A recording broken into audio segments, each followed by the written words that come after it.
cursos de formação, eles falam um pouco da língua estrangeira, mas não era só isso, inclusive exercícios físicos para as pessoas não ficarem em depressão e tudo mais. Então a Marighella cria uma rotina dentro do presídio com os presos políticos que é exemplar para a formação política desses presos políticos. Sai em 45, ele participa também da revolta comum, né?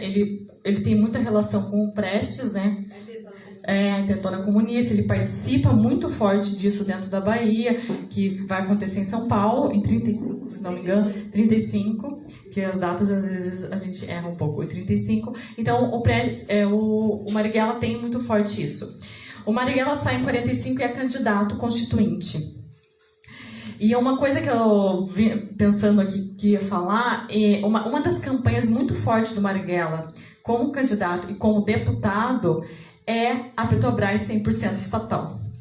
E aí a gente fala assim, nós estamos hoje em 2020, vendo a Petrobras sendo vendida, vendo um governo que anunciou essa semana que a Fafem, que é uma empresa de fertilizantes da Petrobras, que vai fechar e os seus funcionários serão mandados embora. Então, assim, a gente vê a luta do Marighella lá quando deputado constituinte na década de 40, um deputado eleito pela Bahia, que fazia uma luta ferrenha pela Petrobras, porque ele acusava e dizia: os Estados Unidos têm olho nesse petróleo, os Estados Unidos não vai sossegar quando não colocar a mão nesse petróleo. Então, Marighella já avisava, já anunciava, por isso Marighella sabia que o imperialismo estadunidense não ia sossegar com os golpes que eles iam financiar, como o golpe que eles financiaram na ditadura militar. Então, o Marighella ele consegue trazer essa discussão do imperialismo, do financiamento dos Estados Unidos dentro dos governos brasileiros que não vêm de hoje, e da questão. Então, o Marighella, para passar até para o Bruno, para não falar tudo sozinha, quando acontece o golpe militar em 64, ele é o inimigo número 1 do golpe militar. Porque os militares sabiam, a CIA sabia, o imperialismo estadunidense sabia que o Marighella ele organizaria a resistência. Então, eles precisavam apagar a figura de Marighella, e não era prisão. Eles sabiam que precisava matar Marighella. Tanto que quando eles atiram lá no cinema, uma coincidência, tem um fotógrafo, eles conseguem não dar fim no corpo do Marighella, porque se não tivessem as fotos dos jornais do Marighella, pode ser, digamos, que daria um fim naquele corpo. Tanto que o Marighella sabia do golpe que estava sendo financiado pela CIA, pelos Estados Unidos, e ele sabia que ele seria visto como inimigo deles. E ele sabia que precisava dessa resposta. Tanto que a crise dele, que o Bruno vai falar um pouco mais, vem muito disso com o Partido Comunista, né? Ele sabia que precisava dar uma resposta da resistência, que é o que falta no Partido Comunista, que daí é o Bruno que vai falar um pouquinho mais. Então, a gente tinha preparado uma ideia, ontem a gente se reuniu para conversar um pouco o que a gente ia falar hoje. Mas hoje à noite eu acabei tendo uma reflexão e acabei mudando um pouco o que eu ia falar hoje. Mas enfim, a gente pode voltar depois a esse assunto, enfim. O público aqui, primeiramente a gente decidiu que a gente queria mais ouvir vocês do que falar, né? A gente queria mais ouvir o que vocês têm a dizer sobre o filme, o que vocês sentiram, né? Porque é um filme, eu vou falar sobre isso, eu vou falar um pouco sobre cinema, porque eu estudo história, mas eu estudo cinema na história, né? O papel do cinema nas relações internacionais, o papel do cinema na política, o papel do cinema na memória, o papel do cinema na construção de uma identidade, né? E eu estudei em Cuba, enfim, eu estudei o cinema revolucionário cubano, e ele tem uma linha muito parecida com o cinema novo, com essa linha crítica que o cinema que você está passando tem, né? E, enfim, esse tema, eu sou dos Filhos e Netos por Memória, Verdade e Justiça, eu salientei isso porque tem muito a ver com o tema de hoje. É uma coisa que marca muito a nossa vida. Eu sou filho de torturados políticos, meus pais estão aqui presentes, inclusive, foram presos e torturados na ditadura. E é uma coisa que marca, para vocês entenderem, o Filhos e Netos por Memória, Verdade e Justiça foi criado em 2014, através também da Comissão da Verdade, numa reunião da Comissão da Verdade do Rio de Janeiro, em que foram chamados os filhos e os netos para saberem os efeitos que as prisões políticas, as mortes, os desaparecimentos tiveram naqueles filhos, nos netos, nos sobrinhos. No caso dela, é uma sobrinha. E que tipo de efeitos eles têm a posteriori, né? Ou seja, que continua, né? Os efeitos daquele trauma que essas pessoas viveram, daquelas dores que viveram, das lutas que fizeram, dos sonhos que são os nossos sonhos ainda até hoje.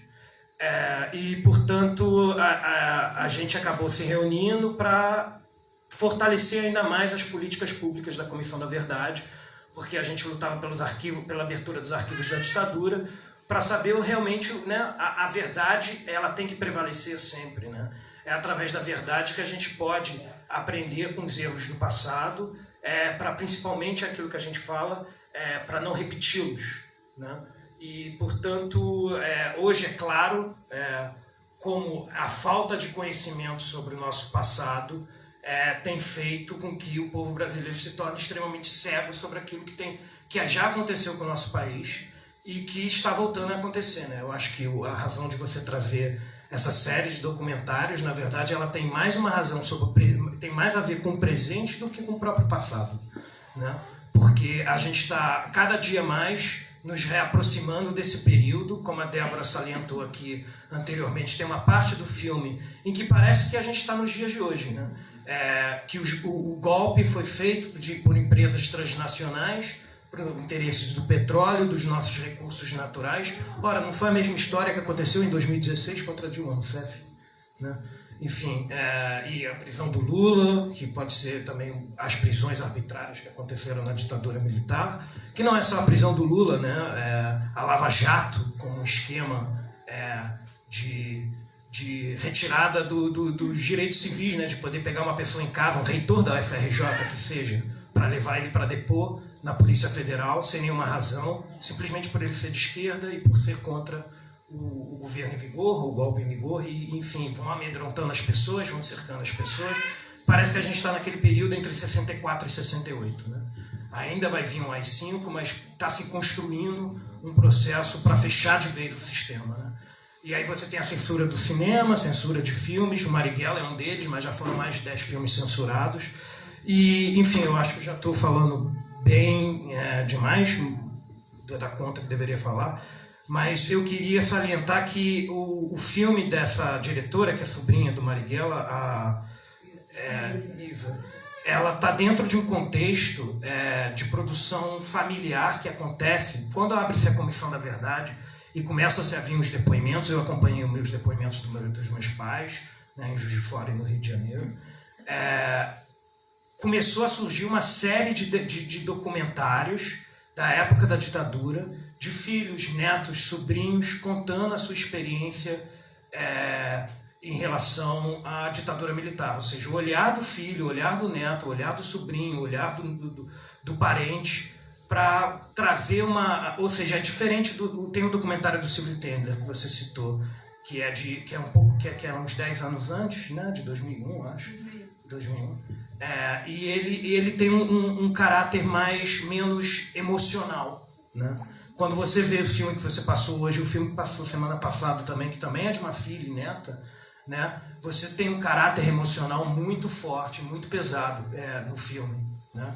Em que emociona também a plateia e que emociona a gente, né? Mas é diferente de ver um filme, por exemplo, do Silvio Tendler, que tem um caráter mais documentário, mais acadêmico, mais científico, vamos dizer assim, mais neutro, né? Apesar de não ser neutro o filme do Silvio Tendler, né? Porque neutralidade também sabemos que não existe.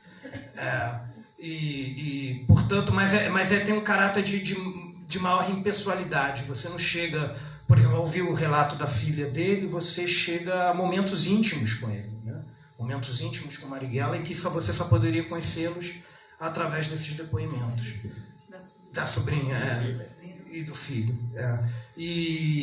Portanto, tem alguns filmes que eu gostaria de nomear aqui, que eu acho que vale a pena vocês verem, que é o Diário de uma Busca, de Flávia Castro, de 2010, Uma Longa Viagem, da Lúcia Murat, de 2011, Repare Bem, da Maria de Medeiros, de 2012, Os Dias com Ele, da Maria Clara Escobar, que passou semana passada. Em Busca de Yara, do Flávio Federico, de 2013. Orestes, Rodrigo Siqueira, de 2015. E o Helena, da Petra Costa, de 2012. Eu também botaria também o filme que foi indicado ao Oscar, da Petra, que também tem um conteúdo familiar muito forte, porque, apesar de ser um pano de fundo, a história com a mãe dela, que foi, né, presa política, foi militante clandestina e tudo mais. Eu gostaria de finalizar, porque há um debate, sempre quando a gente volta ao tema da ditadura militar, há um debate sempre se valeu a pena aquele sacrifício que eles estavam debatendo exatamente aqui no final do filme, né? Se ele era um aventureiro, se valeu a pena fazer, se foi um erro, né? Afinal de contas, houve tantas revoltas e revoluções antes no Brasil e no mundo. Será que foram erros também, né? Será que os Espartacos, a revolta dos Espartacos contra o Império Romano foi um erro? E terminar crucificado numa cruz, todos eles, na Via Ápia?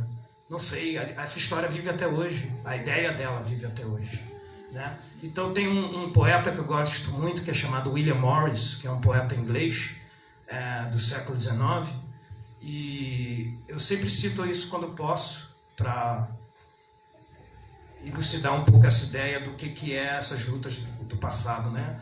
Junte-se à batalha, são 2 versos, né? Junte-se à batalha, nela ninguém perde, mesmo para aqueles que perdem, seus feitos ainda prevalecem. Então eu acho que é isso o exemplo do Marighella que a gente tem, é isso o exemplo que eu tenho dos meus pais, e por isso que eu sou um militante ativista hoje, porque eu quero transformar a sociedade. Eu acho que a gente pode sonhar, eu acho que vale a pena sonhar, apesar de sonhar com os pés no chão, é importante. E é isso, somos todos utópicos, lutamos todos contra moinhos de vento, somos todos quixotistas, e a gente está mais afim de ouvir vocês, o que vocês têm a dizer, e a gente responder, enfim, eu entrar num diálogo entre nós, mais do que uma exposição nossa. Bom, obrigado, Bruno e a Débora pela primeira fala, né? A ideia é que vocês agora possam dirigir perguntas a eles, também a mim.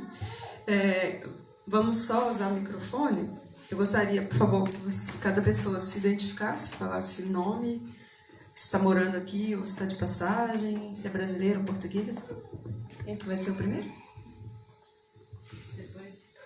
Boa noite, meu nome é Tânia, estou fazendo doutoramento aqui na Universidade de Lisboa.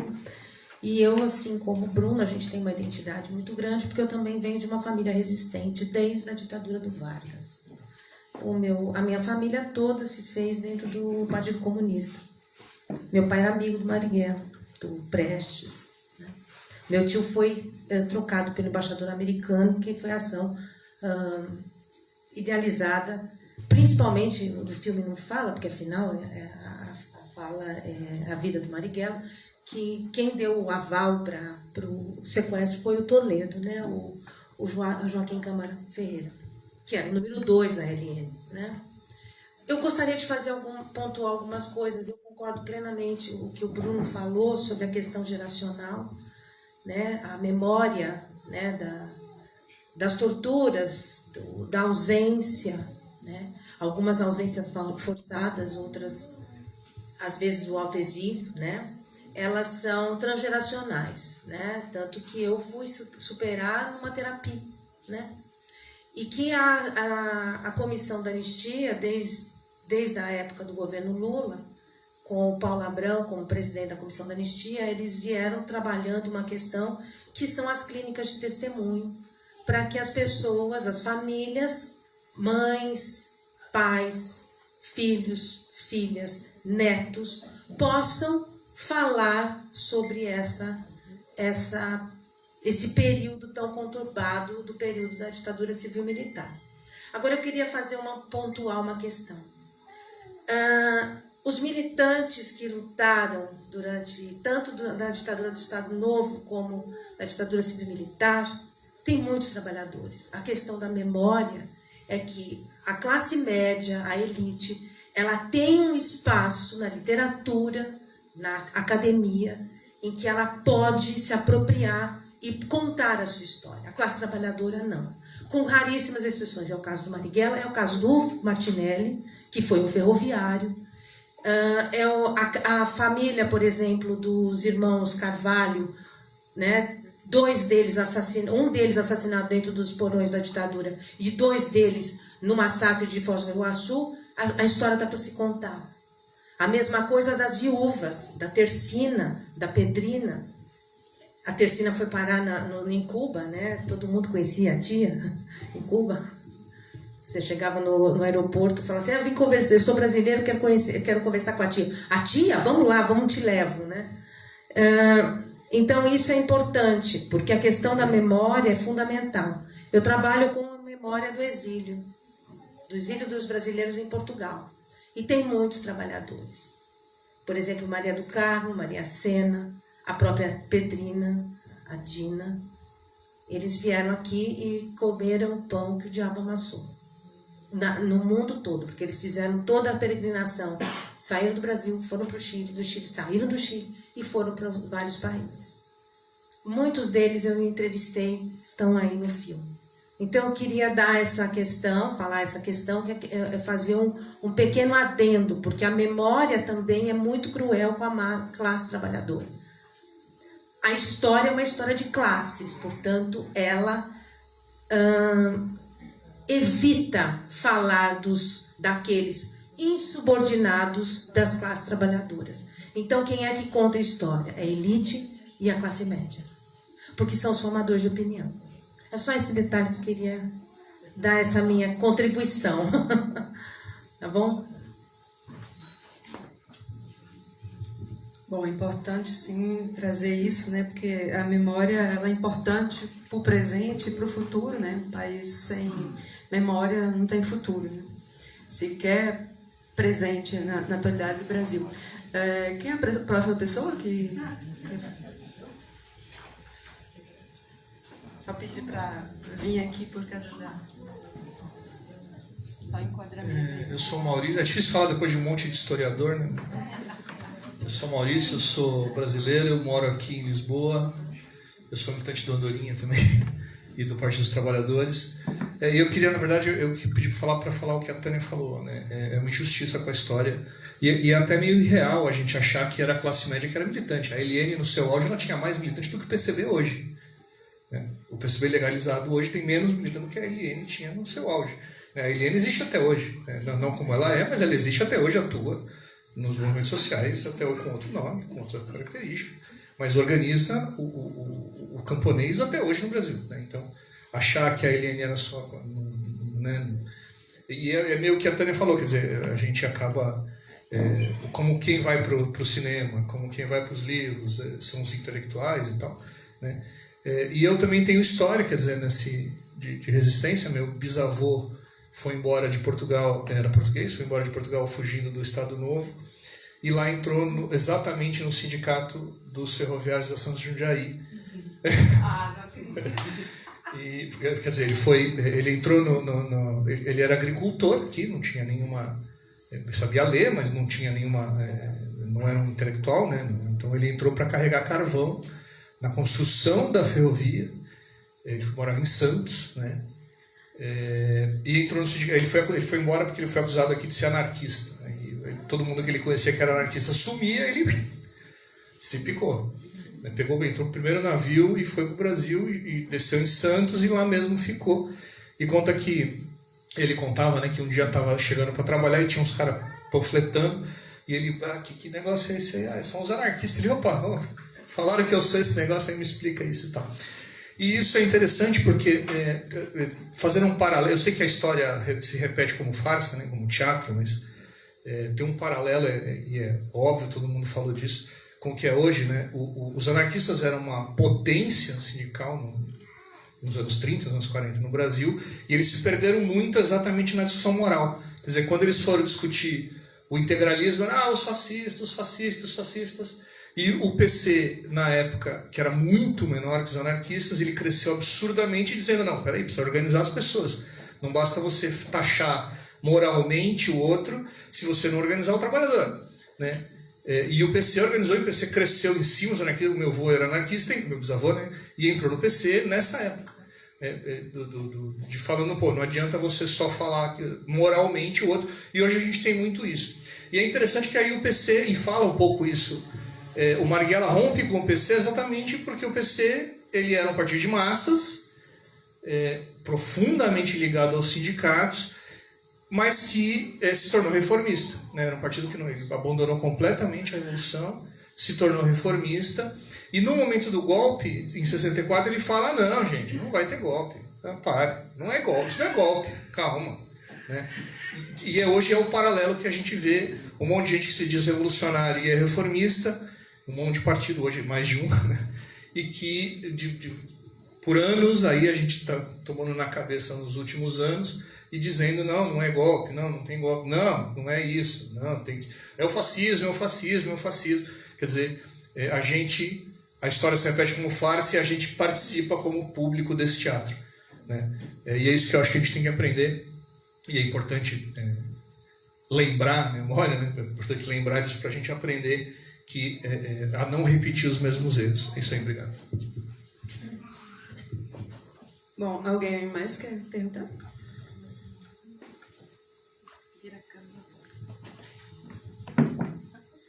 Oi, boa noite. Meu nome é Guilmar. Eu estou aqui de passagem. Eu sou professora da ECO, nessa área de comunicação, de audiovisual, de cinema. Eu, na verdade, se pudesse, queria morar aqui um tempo, porque lá no Rio, e principalmente a Universidade Federal do Rio de Janeiro, está uma barra muito pesada, cotidiana, e está muito difícil. É muito legal, a gente se sente assim meio no exílio e falando do nosso país aqui, Cineclube. Eu não tinha visto esse filme do Marighella, sabia da existência, estava sempre esperando ver o filme do Wagner Moura, fiquei até esperando e fiquei pensando se o Wagner Moura de repente não roteirizou o filme dele em cima do filme da Isa, né? Porque assim, não acho que esse filme tenha tanto esse tom subjetivo pessoal dos outros filmes que você mencionou, porque assim, eu acho que a fala da Isa fica um pouco fragmentada com aquela musiquinha que se repete, e ela conta mesmo a história inteira do Marighella, e ela não se mistura, a subjetividade dela, assim, a meu ver, não se mistura muito com a objetividade do que ela conta do Marighella. Mas, assim, acho super emocionante. Eu também sou de uma família comunista. Eu acabei também fazendo um filme sobre meu pai, que era português, exilado no Brasil, que fundou o jornal Portugal Democrático. O encontro da minha mãe e do meu pai foi no Festival de Bucareste, o Festival Comunista de Bucareste, em 1953. Foi um grande caso de amor. Meu pai, que já era exilado de Lisboa, foi para casar com a minha mãe e lá viveu até 1974, e quando ele fez exatamente 54 anos, no dia 25 de abril, ele morreu, porque ele não aguentou de emoção e ele não veio para cá. Eu fiz um filme, aliás, talvez até melado demais, porque essa história toda é muito, muito, muito comovente. Mas, assim, eu fico pensando, com toda essa força, o que a gente pode fazer, né? E vocês ficaram falando muito essa questão do Marighella ser uma pessoa do povo, e o quanto o povo não sabe sobre o nosso passado, né? O quanto a Comissão da Verdade foi fundamental, mas o quanto ela veio tardiamente, né? Assim, eu lembro a Comissão da Verdade, o conteúdo da Comissão da Verdade. Até pouco tempo você encontrava depoimentos completos na internet, você não encontra mais, né? Como isso está sumindo em muito pouco tempo, e que tipo de ação a gente pode ter, e como esses dois momentos também são completamente diferentes, né? O momento dos anos 60 e o que a gente está vivendo agora também, né? Como está sendo tudo muito rápido e atropelado no Brasil. E da importância dos cineclubes também, cada vez mais, e dos debates, e desses filmes estarem, né, virem à tona novamente, não só para a gente conversar sobre cinema, mas novamente é um momento que o conteúdo dos filmes também é fundamental, ou até mais do que a linguagem, né? Assim, eu fiquei a fim de falar mais da linguagem do filme, mas é tão importante esses documentos que ela traz à tona, as referências até com filmes do Eisenstein, os trechos de filme que ela traz, né? Os documentos que são super importantes. Então, assim, muito obrigada, Lídia, por ter montado isso aqui.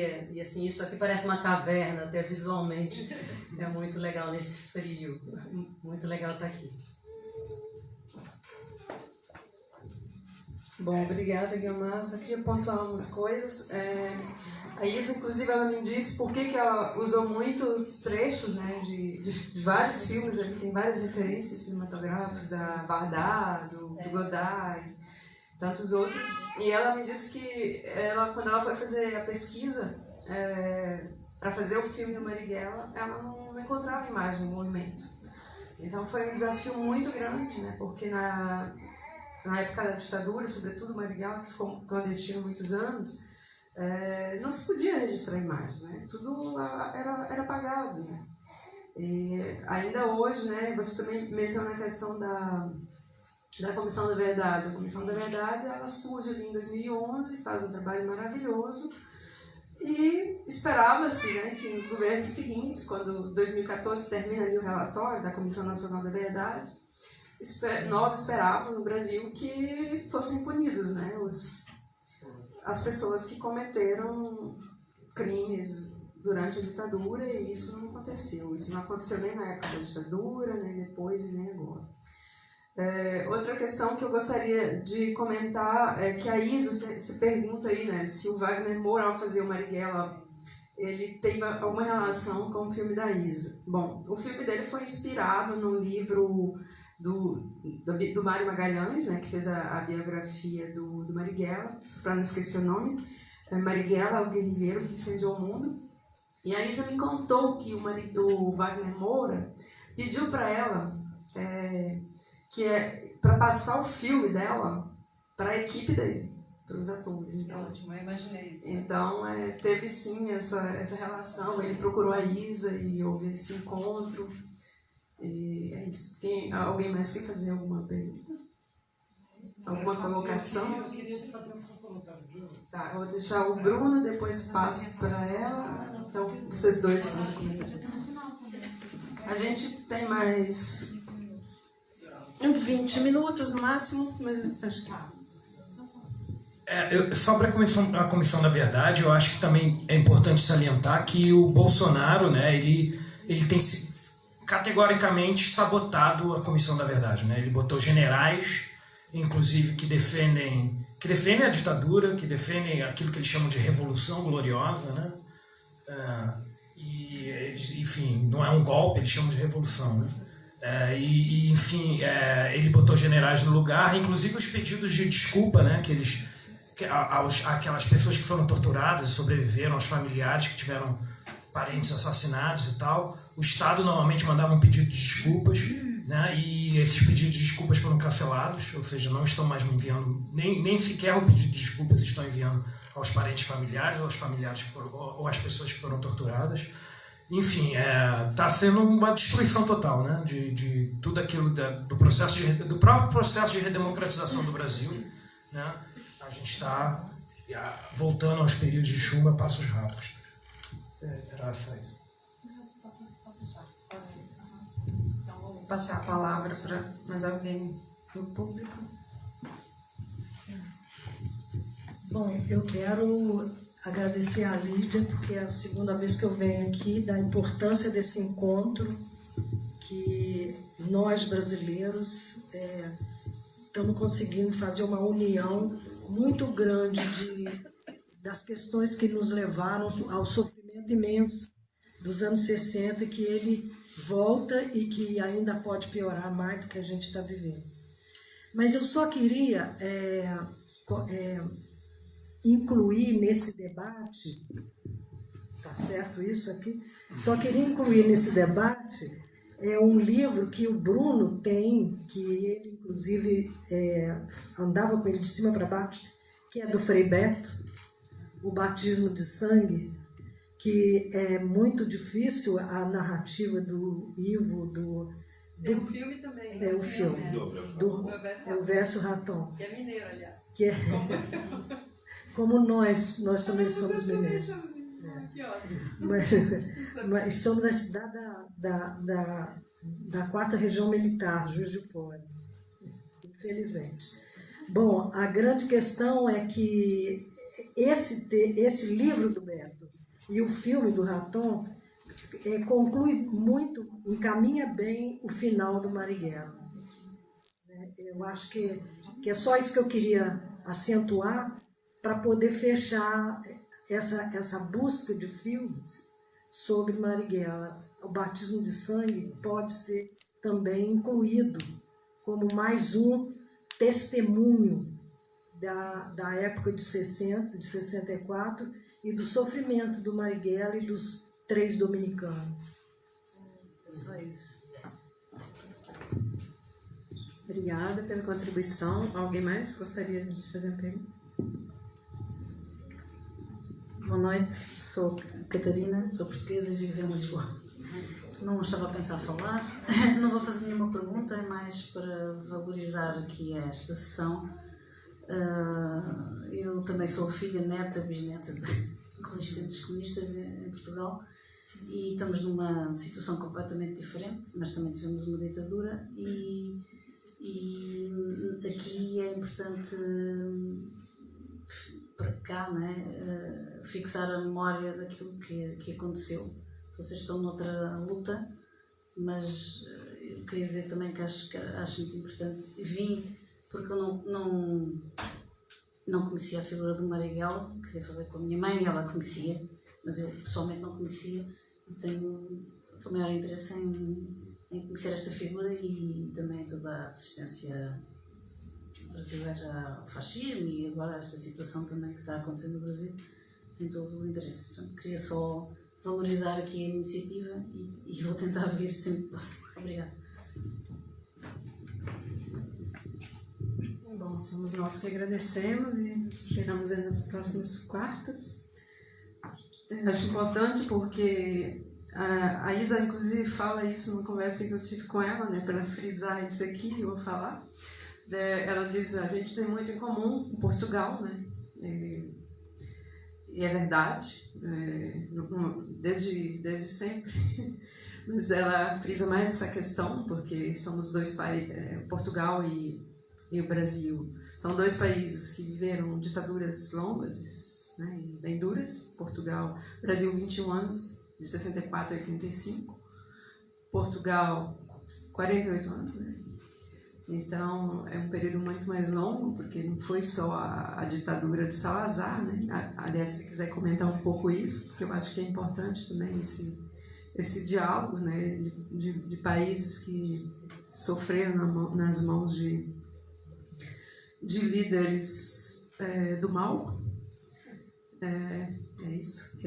Então, acho importante comentar isso que a Isa pediu para frisar. Alguém mais gostaria de fazer uma colocação, algum depoimento, alguma pergunta? A gente tem até 10h30 para ficar aqui, são 10h20. Bom, se não tem, eu vou comentando então. Vocês querem? Então, não. Vou passar a palavra para a Débora, para o Bruno e depois fecho. Como que é teu nome mesmo? Eu? Guilmar. Que a Guilmar, ela levantou algumas coisas ali, eu queria comentar. Então, primeiro, ser solidária, né? Porque eu acho que eu tô aqui, moro aqui, então é muito mais fácil, querendo ou não, pra gente comentar sobre o Brasil do que quem tá lá, né? Primeiro, ser solidário ao nosso povo que tá lá, que não deve estar sendo fácil mesmo. Todo mundo que chega vem com um peso nas costas muito forte. O Marighella está sendo censurado até hoje, né? Então, por isso que as pessoas não conhecem Marighella. Marighella foi censurado no Estado Novo, foi censurado na ditadura e está sendo censurado hoje até com os seus próprios filmes contando sobre ele. Então, a gente trabalhou a questão da Comissão da Verdade, teve todo esse processo no Brasil, mas esse processo até chegar nas escolas não chegou. E hoje, com o processo do novo governo, ele faz o quê? Ele vai boicotar, inclusive, que houve ditadura nos livros didáticos. Então, para chegar a isso, para o povo trabalhador, para a juventude que está se formando nas escolas brasileiras, nas escolas públicas, nem vou dizer as privadas, que quem recebe o conhecimento só através da escola, que é o povo da escola pública, os estudantes, eles não vão ter isso. E os professores estão sendo censurados dentro das escolas se falar em qualquer coisa. Se um professor passar um documentário desse numa escola de ensino médio, que seria o secundário aqui, esse professor pode receber processo, seja em qualquer estado do Brasil. Então, a gente está num nível de censura que vem do filme, que vem da arte, que vem para a educação também. Então, assim, o que a gente pode tomar de lição vendo hoje aqui no nosso privilégio de estar numa sala aqui em Lisboa do filme do Marighella? Eu acho que é o objetivo dele de colocar a teoria em ação. Não adianta a gente ficar teorizando. O Marighella vem isso, ele é um quadro político que teoriza, mas ele... Tanto que a queixa dele, tanto que foi o racha dele com o PCB, foi esse. Nós temos que ir para a rua, nós temos que dialogar com o povo, nós temos que organizar a luta. Não adianta a gente ficar teorizando na nossa sala, tanto que um fala aqui no documentário, que ele chega no Prestes, na casa do Prestes, e aí? Aí é isso, o golpe se deu. Tipo, o que fazer, né? Então a gente está nesse também, e aí? E aí? É organizar a luta, seja aqui em Portugal, com os brasileiros que estão cada vez mais chegando aos exilados do Brasil, ou pelas necessidades que o Brasil está numa questão do subemprego tão grande, que estão vindo para cá em busca de vida, de oportunidade de emprego, a gente organizar aqui como organizar lá também a resistência. E fazendo um paralelo sobre a questão de Portugal, que também teve a ditadura de Salazar no Estado Novo, eu acho que a grande diferença nossa, dos portugueses e do Brasil, é que os portugueses conseguiram romper em 74. Em 75, eles construíram uma constituinte baseada nos princípios de abril da Revolução. Teve também o processo contra-revolucionário aqui, teve a investida dos Estados Unidos, teve, mas ainda conseguiu se manter a Assembleia Constituinte de 75. O Brasil não conseguiu fazer isso. Os nossos processos, nossos 500 anos de história são em acordo. A gente sempre faz um acordo no final. E nisso, a gente, por cima, não pelo povo, e a gente sempre cai na repetição. A velocidade que se deu o golpe agora e a ascensão do Bolsonaro, não é uma ascensão do nada. O imperialismo sempre investiu no Brasil e nós, da esquerda em geral, sempre acordamos. Acordamos lá no Estado Novo, acordamos lá em 85 e talvez tenha alguns que defendam algum acordo ainda hoje. Então, acho que isso que é um grande diferencial da Revolução Portuguesa foi que vocês romperam. Tem dificuldades? Tem problemas? Tem. Mas romperam com os princípios do fascismo. Então, isso eu acho importante frisar. Complementar um pouco sobre isso que você está falando.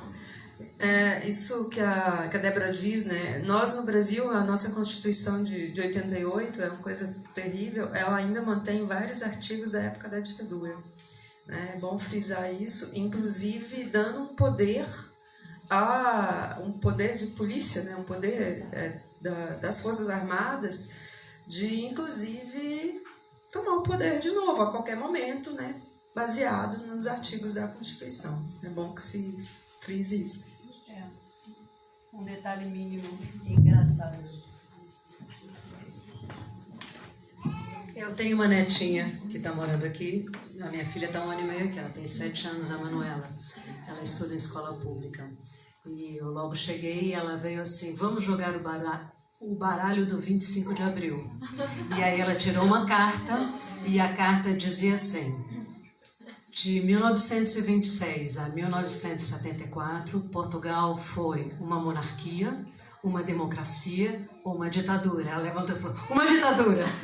Acertou, Manuela. Nós nunca fizemos isso, a gente nunca delimitou, apesar da gente já ter vivido uma outra ditadura, que ali, né, foi uma ditadura que morreram pessoas, não foi delimitado isso, esse acordo se expandiu e a sensação de medo ficou, pelo menos, até os anos 90, a gente vê isso. Né? Enfim, isso eu acho que foi fundamental em termos assim, de povo, Porque assim, o povo não sabe o que é ditadura. Ou eles acham que a ditadura foi uma coisa boa? Aí essa sensação de medo voltou, né? Atualmente estamos todos amedrontados no Brasil. Nós, por acaso, estamos aqui, mas quem continua lá? O Bruno queria complementar. Dialogando com o que a Débora falou, principalmente, e o que a companheira portuguesa, desculpa seu nome, Catarina. Eu acho que, assim, quando você chega no Rio de Janeiro, você vai ver uma enorme ponte parecida com a ponte 25 de Abril aqui. Se chama Ponte Rio-Niterói. Sabe qual é o nome da ponte? General Costa e Silva, que foi um dos ditadores na ditadura militar. Aqui a ponte se chamava Salazar, né? Aí fizeram a revolução, derrubaram a ditadura e derrubaram os monumentos e as memórias, as odes ao Salazar. No Brasil, não. Você entra na Universidade de Viçosa e você vai ver um busto do Garrastazu Médici. Você vai atravessar a Ponte Rio-Niterói e a Ponte Rio-Niterói não se chama Ponte Rio-Niterói, se chama Ponte Costa e Silva. Enfim, a memória, na verdade, não é do Marighella, a memória é deles, é dos generais. Né? Os que lutaram contra a ditadura estão no esquecimento. Né? E por mais que a gente tenha eleito um governo progressista, que inclusive um exponencial foi a Dilma Rousseff, que foi ex-presa política, teve no presídio Tiradentes, que inclusive está naquele filme que você citou, o Torre das Donzelas, que recomendo muito a todos verem. E a Dilma teve presa lá há anos, né? Não sei quantos anos exatamente, mas foi bastante tempo. Portanto, eu acho que é muito simples você ver no Brasil o esquecimento. E quando você chega em Portugal, o processo de comparação é quase que automático. Né? Você vai para a França, por exemplo, em Paris, eu tive a chance, a oportunidade de morar em Paris um certo tempo, e, por exemplo, a luta antifascista lá também é muito lembrado, o tempo todo, nas esquinas, nas ruas, nos metrôs, os nomes das estações. Aqui morreram 3 resistentes antifascistas, lutando contra os nazistas. Aí tem uma placa, tem flores. Enfim, e no Brasil a memória é dos bolsonaros. Né? Dos bolsonaros. Então, por isso que até hoje você tem pessoas que não sabem realmente o que foi a ditadura e que acham que aquilo foi um milagre econômico, que a economia cresceu e, portanto, as pessoas estavam bem e tinham meia dúzia de comunistas reclamando e que... Entendeu? Façam como fizeram com a Marielle. É isso. Bom, só pontuar mais uma coisa. Assim, a Isa fala isso na conversa que eu tive com ela. Ela diz que, na época que ela fez esse filme, ela foi bastante criticada no Brasil por não ter dado voz aos militares. Então ela diz, não, eles tiveram voz a vida inteira, né? É um absurdo de ter gente nas discussões criticando isso. Então ela diz, não, a vida inteira eles tiveram voz. Agora é preciso que nós falemos nos filmes sobre essa parte que não teve voz, né? Que foram os torturados, os parentes desaparecidos, os mortos, etc. E tal. E, aliás, essa é uma das questões, né, que eu selecionei esses filmes nessa intenção mesmo, de dar voz a todas as pessoas que não tiveram voz. E o cinema tem essa grande contribuição, né, dessas bravas mulheres que fizeram esses filmes corajosamente. O Brasil tem cerca de 60 filmes sobre a ditadura militar. De 2011 para cá, cerca de 20 filmes, incluindo da Petra, e de 2011 para trás, cerca de 40. Curiosamente, de 2011 para cá, os filmes foram feitos, em sua maioria, por mulheres, por diretoras mulheres. Eu acho que o fato da Dilma também estar no poder lá em 2011, né, da gente finalmente ter uma presidenta mulher, isso tem uma enorme força, né, uma enorme importância, além da criação da Comissão da Verdade, que deu acesso aos arquivos, né? Então, eu realmente falei, não, quando eu fui selecionar os filmes, eu falei, não, já que nesse período que eu queria falar, que era a última década, a maioria eram filmes feitos por mulheres, eu falei, então, não vou falar de filmes de homens. Vamos encerrar, então? Sim? Depois alguém mais gostaria de fazer alguma última pergunta ou colocação que a gente vai encerrar? Tá bom.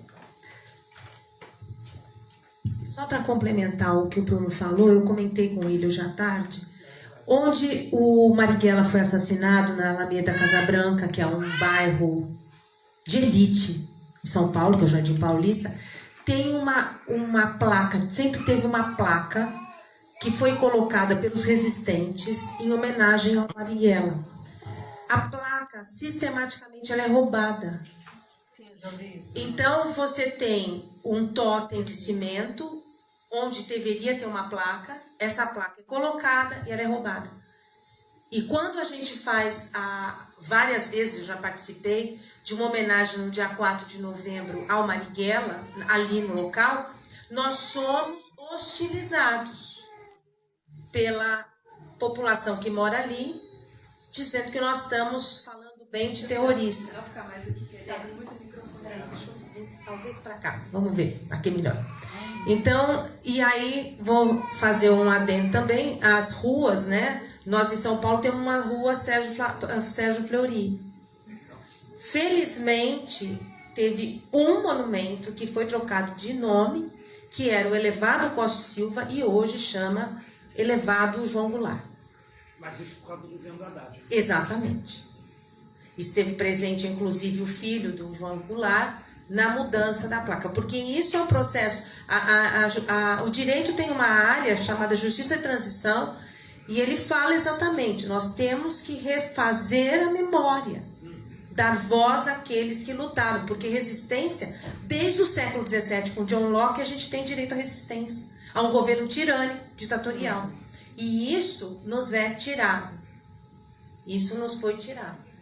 E a nossa transição foi feita, como na Espanha, por cima, como um pacto de La Moncloa. E aí eu posso fazer só um comentário? Gente, tem um filme fantástico de uma mulher almudena que fala O Silêncio dos Outros, que fala da Guerra Civil Espanhola, tem que ser assistido. A produção é da produtora do Almodóvar. Vale a pena assistir, é fantástico. É exatamente isso. Uma pessoa que se insurge porque ele mora na rua que tem o nome do torturador que o torturou. Ele falou, eu não posso sofrer isso de novo. Obrigada. Bom, então vamos seguindo para o encerramento da sessão da noite do Cineclube. Eu gostaria de frisar, né, mais uma vez, dessa urgência de ter esse ponto de encontro. Esse lugar tem capacidade para 50 pessoas. A segunda noite, né, tivemos casa lotada, algumas pessoas já foram porque não puderam ficar para o debate. Isso é muito bom, né, saber que as pessoas estão interessadas em estar aqui, em discutir. E também a importância de dizer, né, nós não esquecemos nosso passado, nós não queremos apagar o nosso passado. Principalmente essa parte tão ruim, tão pesada, que está refletindo na atual conjuntura política do Brasil hoje, com o atual governo de extrema-direita. Não sabemos ainda como o Brasil vai prosseguir, né, porque não temos possibilidades nenhuma de futuro atualmente. O país está completamente destroçado, completamente sem rumo, né? Além de ser um governo de extrema-direita, é imbecil. Isso é bom que se diga. Ele governa dizendo uma coisa hoje e amanhã desdizendo, como se fosse uma brincadeira, né? Como se governar um país daquele tamanho, que até 2014 era a sexta economia do mundo, né? E agora estamos à beira do caos, sem saber o que vai acontecer daqui para frente. Não é porque não houve movimentos de resistência, houve, né? Por muito tempo, desde a deposição injusta da Dilma, em 2014, para cá, as pessoas, eu também estava lá até recente, estávamos resistindo e ainda não encontramos um caminho de como enfrentar isso, mas as pessoas continuam na luta, continuam pensando o que fazer, porque nesse momento há realmente essa pergunta no ar, assim, o que vamos fazer e como vamos fazer. Então, vamos aprender vivendo. É isso, agradeço mais uma vez a presença de todos. Na próxima quarta-feira O filme será Retratos de Identificação, da Anita Leandro, uma documentarista e professora da Universidade Federal do Rio de Janeiro. É um filme sobre 4 militantes da Vara Palmares, que é um grupo de luta armada, em que a Anita ela reconstrói o processo de prisão conjunto desses 4 militantes. E a gente vai ter, para comentar a sessão, uma outra importante realizadora portuguesa, que é a Susana de Sousa Dias, que fez filme sobre a ditadura em Portugal. Muito obrigada a todos e até quarta. Obrigada. Boa noite.